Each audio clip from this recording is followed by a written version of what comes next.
بہت سارے ایتھیسٹ نے قرآن کریم کی اس آیت کا جس میں چیلنج دیا گیا ہے کہ اس جیسی ایک صورت لے آؤ پر اعتراض اٹھانا شروع کیا، تو میں نے ایک چھوٹی سی مثال دی۔ میں نے قرآن کی سب سے چھوٹی صورت سورہ کوثر کا سائنٹیفک نہیں، لنگوسٹک نہیں، صرف میتھمیٹیکل سیمیٹری پیش کی، لاجیکل سیمیٹری پیش کی، اور بتایا کہ کیسے یہ صورت ہنسا 10 کے گرد ایک پرفیکٹ ہیش الگوریدم ہے، ایک چیک سم ہے، اس کے گرد بنی گئی ہے۔ تو اس پر کچھ حلقوں کی طرف سے ایک جوابی ویڈیو سامنے آئی۔ بات جناب ڈاکٹر سفیان کے سورہ کوثر کے میریکل پہ۔ اس سے پہلا سوال جو اس ویڈیو میں آنسر کرنا چاہتا ہوں وہ یہ ہے کہ کیا واقعی قرآن مجید میں کوئی میتھمیٹیکل کوڈ موجود ہے، اور کیا یہ کوڈ ایسا یونیک ہے کہ جس سے ہم قرآن مجید کو معجزہ مان سکتے ہیں؟ یہی ان کی ویڈیو کا مین کلیم بھی ہے۔ پہلے یہ جو قرآن تھے یہ سلطنت عثمانیہ کی تحویل میں تھے، اور جب سلطنت عثمانیہ نے قرات حفص عاصم کو اسٹینڈرڈائز کیا اپنی مملکت میں، تو انہوں نے ان قرآنوں میں بھی وہ الف اور حمزہ اور زیر زبر پیش سارے لگا دیے اس کو، ان قرآنوں کو جو ہرگز حفص عاصم کی قرات پہ نہیں لکھے گئے تھے اس میں یہ چیزیں شامل کر کے ان کو وہی قرات بنا لیا۔ لیکن پھر بھی ہمیں بہت ایرو دیکھ رہے ہیں، یہ اس جگہ پہ ہے جہاں پہ الف ہونا چاہیے تھا، انا اعطیناک، یہاں پہ الف موجود نہیں ہے، یہ الف گرا دیا گیا، لکھا۔ میں ان کا شکر گزار ہوں کہ انہوں نے اس پر بات کی، لیکن ان کے جواب کا تجزیہ کرنے کے بعد مجھے احساس ہوا کہ انہوں نے لاشعوری طور پر میرے 90% دلائل کو تسلیم کر لیا ہے۔ آئیے دیکھتے ہیں کہ کیسے۔ ڈاکٹر فراز نے میری ویڈیو کے جواب میں 30 منٹ کی طویل گفتگو کی اور اپنا سارا زور صرف الف کی گنتی اور رسم الخط کے بہانے پر لگا دیا۔ لیکن ذرا غیر جانبدار ہو کر غور کریں، اگر ہم ایک لمحے کے لیے صرف بحث کی خاطر ان کے اس الف والے اعتراض کو مان بھی لیں جو حقیقت میں بالکل بے بنیاد ہے، تب بھی میرے ان ٹھوس حقائق کا کیا بنے گا جن کا الف کے لکھے جانے یا نہ لکھے جانے سے سرے سے کوئی تعلق ہی نہیں ہے۔ آئیے دیکھتے ہیں کہ ڈاکٹر فراز کن حقائق پر چپ چاپ خاموشی اختیار کر گئے اور اصل میں اسے تسلیم کر لیا۔ پہلی خاموشی ان کی الفاظ کی تعداد پہ تھی۔ میں نے ثابت کیا کہ سورہ کوثر کے کل الفاظ قطعی طور پر ٹھیک 10 ہیں، اس میں کسی رسم الخط، الف، زبر یا زیر کا کوئی اختلاف نہیں۔ ڈاکٹر فراز نے اس پر کوئی اعتراض نہیں کیا، یعنی تسلیم کر لیا۔ ان کی دوسری خاموشی صرف ایک بار استعمال ہونے والے حروف پر تھی۔ پوری صورت میں وہ حروف جو صرف اور صرف ایک مرتبہ ایگزیکٹلی ونس استعمال ہوئے ہیں، ان کی بھی کل تعداد ایگزیکٹلی 10 بنتی ہے۔ این، توے، یہ، سے، فے، سواد، ہے، شن، شین، ہے اور تے۔ ذرا غور کریں، ان 10 منفرد حروف میں الف شامل ہی نہیں ہے۔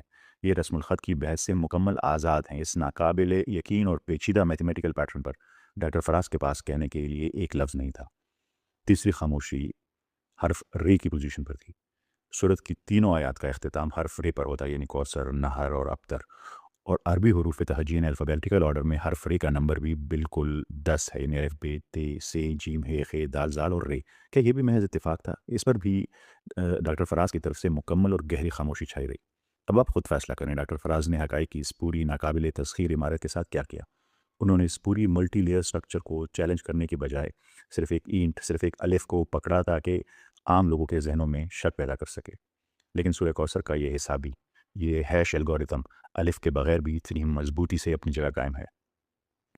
ایک آدھے گھنٹے کی جوابی ویڈیو میں ان الف کے بغیر موجود ٹھوس حقائق کو مکمل طور پر گول کر جانا کوئی اتفاق نہیں۔ یہ دراصل اس بات کا سب سے بڑا ثبوت ہے کہ ڈاکٹر فراز کے پاس اس پرفیکٹ ترتیب کو جھٹلانے کے لیے کوئی سائنسی یا میتھمیٹیکل دلیل موجود ہی نہیں تھی۔ ڈاکٹر فراز نے میری اس پوری لسٹ اور تس کے حسابی توازن پر کوئی بات نہیں کی، بس ایک چیز کے پیچھے چھپنے کی کوشش کی، یعنی رسم عثمانی، رسم الخط، جو بالکل غلط ہے۔ ان کا دعویٰ تھا کہ پرانے رسم الخط میں لفظ آتینا کا الف جو آج کھڑے زبر کے طور پر موجود ہے لکھا ہی نہیں جاتا تھا، اس لیے الف کی گنتی کے بغیر 10 نہیں بنتی اور یہ موضوع ٹوٹ جاتا ہے۔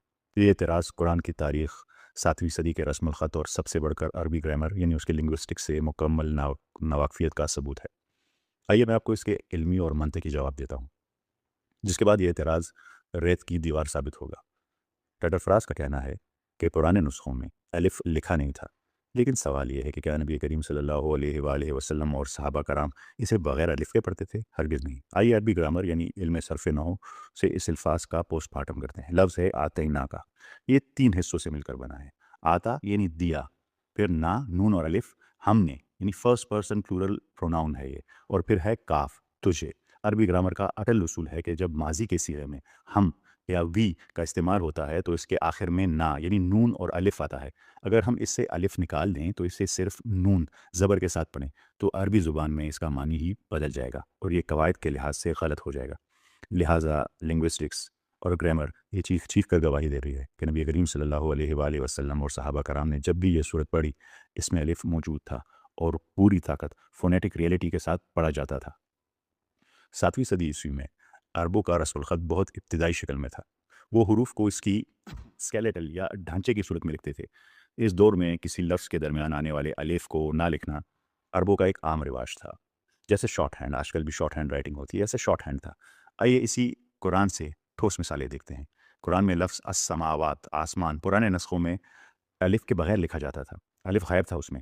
الف ان کی روزمرہ ادائیگی اور زبان کا حصہ تھا، صرف لکھنے میں ایک شارٹ ہینڈ کے طور پر چھوڑ دیا جاتا تھا، کیونکہ پڑھنے والا جو کہ اہل زبان تھا جانتا تھا کہ یہاں الف موجود ہے۔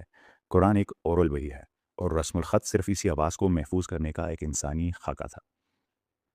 اور آج کل جو بھی قرآن آپ دیکھیں گے اس میں یہ لفظ آتے ہیں کہ میں موجود ہوگا۔ اس پہ کوئی ایک رول اپلائی نہیں کر سکتے۔ آپ یہ رول لے کے آپ جو ہے قل اللہ احد کو شاید انالائز کر لیں گے، لیکن آپ سورہ بقرہ انالائز نہیں کر سکتے، آپ سورہ مدثر انالائز نہیں کر سکتے۔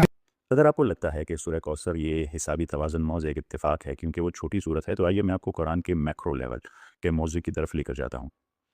قرآن کریم کی سب سے لمبی صورت سورہ بقرہ کی طرف آئیں۔ جدید لنگوسٹکس کی تحقیق یہ ثابت کرتی ہے کہ پوری سورہ بقرہ ایک انتہائی پیچیدہ یعنی رنگ کمپوزیشن میں ترتیب کی گئی ہے۔ رنگ کمپوزیشن کا مطلب یہ ہے کہ سورت کے موضوعات ایک دائرے کی طرح کام کرتے ہیں، یعنی سورت کا پہلا حصہ بالکل آخری حصے سے جڑتا ہے۔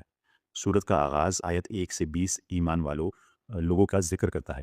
آپ سورت کا بالکل اختتام دیکھیں، آیت 284 سے 286، وہاں بھی آمن الرسول کی صورت میں مومن کے ایمان لانے اور ان کی دعا کا ذکر ہے۔ آغاز اور انجام بالکل ایک جیسی، سٹارٹ اور اینڈ بالکل ایک جیسے۔ پھر دوسرا حصہ اور سیکنڈ لاسٹ حصہ وہ بھی جڑا ہوا ہے، تیسرا حصہ اور تھرڈ لاسٹ حصہ وہ بھی جڑا ہوا ہے، اور اسی طرح چلتے چلتے بات بالکل ایک مرکز سینٹر پر آ کر ٹھہرتی ہے، یعنی بالکل جو سینٹر ہے سورہ بقرہ کا۔ اب ذرا غور کریں، سورت کے آغاز سے چلتے ہوئے اور اختتام سے پیچھے آتے ہوئے جب ہم اس سورت کے بالکل مڈل میں وسط میں پہنچتے ہیں تو کیا ہوتا ہے؟ سورہ بقرہ کی کل آیات ہیں 286، 286 کا بالکل آدھا، یعنی اسے 2 پر ڈیوائڈ کریں تو کیا بنتا ہے؟ 143، ایگزیکٹ مڈل۔ اب ذرا سورہ بقرہ کی آیت نمبر 143 کھول کر دیکھیں، اللہ تعالیٰ اسی درمیانی آیت میں کیا فرما رہا ہے؟ وَكَذَلِكَ جَعَلْنَاكُمْ أُمَّةً وَسَطًا، اور اسی طرح ہم نے تمہیں ایک درمیانی امت وسطی بنایا۔ یعنی حیرت کی انتہا دیکھیں، جو آیت گنتی، عدد اور حساب کے لحاظ سے پوری صورت کے بالکل وسط مڈل میں موجود ہے، اس آیت کا موضوع اور اس کے الفاظ بھی وسط یعنی درمیان ہی کے بارے میں ہیں، بالکل مڈل کے بارے میں۔ یہی نہیں، قرآن کریم کی سب سے عظیم آیت الکرسی بھی اپنے اندر بالکل اسی طرح کی 9 حصوں کی رنگ کمپوزیشن رکھتی ہے، اور یہ ہے بھی سورہ بقرہ میں۔ آیت الکرسی کا پہلا جملہ آخری جملے سے جڑتا ہے، دوسرا 8ویں سے، اور اس پوری آیت کے بالکل درمیان میں الفاظ آتے ہیں یعلم ما بین ایدیہم وما خلفہم، وہ جانتا ہے جو ان کے آگے ہے اور جو ان کے پیچھے ہیں، یعنی آیت کا مرکزی جملہ بھی آگے اور پیچھے کے درمیان والے کی ہی بات کر رہا ہے۔ اب میرا اس ڈاکٹر فراز سے اور ان جیسی سوچ رکھنے والے ہر انسان سے ایک سادہ سا سوال ہے، ایک ایسی کتاب جو 23 سال کے طویل عرصے میں مختلف جنگوں، ہجرتوں اور حالات میں تھوڑی تھوڑی کر کے صرف زبانی اورلی نازل ہوئے، زبانی نازل ہوئے، جس کا کوئی پیشگی خاکہ ڈرافٹ نہ بنا ہو، جسے کبھی کسی کاغذ پر لکھ کر ایڈٹ نہ کیا گیا ہو نازل ہونے کے طور پر کہ اسے پروف ریڈ کیا جا سکے، کیا دنیا کا کوئی انسانی دماغ یا آج کا کوئی سپر کمپیوٹر مسلسل 23 سال تک زبانی کلام کرتے ہوئے 286 آیات پر مشتمل ایک طویل ترین صورت کے عین وسط مرکز میں بالکل وہی لفظ ادا کر سکتا ہے جو میتھمیٹیکل طور پر بھی وسط ہو اور معنی کے لحاظ سے بھی، اور اس کے آگے اور پیچھے کے تمام موضوعات ایک پرفیکٹ رنگ، ایک دائرے کی طرح آپس میں جڑے ہوئے ہوں؟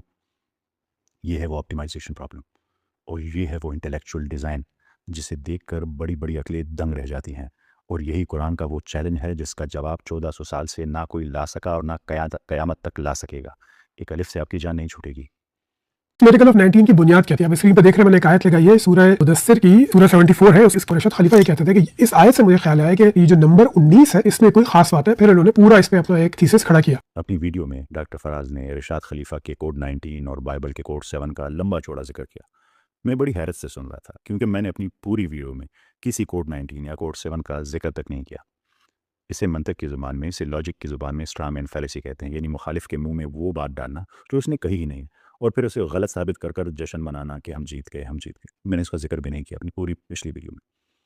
ڈاکٹر فراز کی سورہ کوثر کے ریاضی کے موضوعات پر اعتراض کی ویڈیو کا سب سے دلچسپ اور لطف اندوز حصہ جب انہوں نے اویس اقبال کی ویڈیو چلائی۔ اویس اقبال نے سورہ کوثر